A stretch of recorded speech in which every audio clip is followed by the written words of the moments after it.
Good morning, Honorable SSS and my dear friends.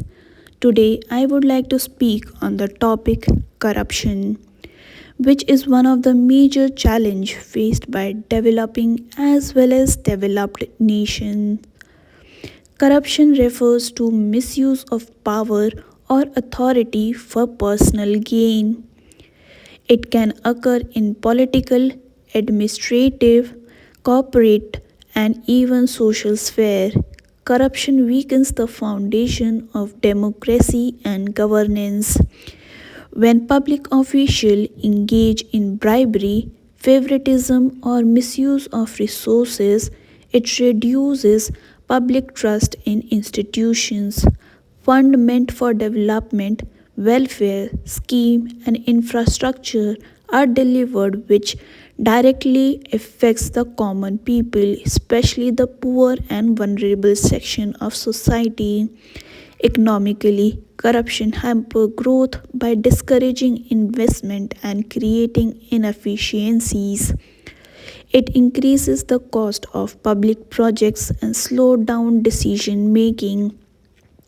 Socially, it promotes inequality as those with money or influence gain unfair advantages over deserving individuals.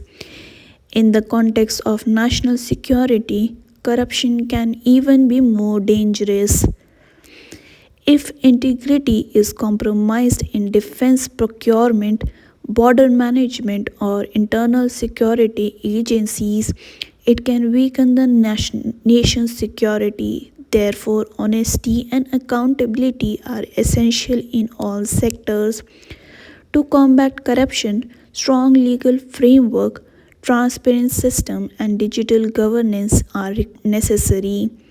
Measures like e-governance, direct benefit transfer, and online monitoring system reduces human discretion and opportunity for malpractice. At the same time, ethical values, education, and a culture of integrity must be promoted from the young age.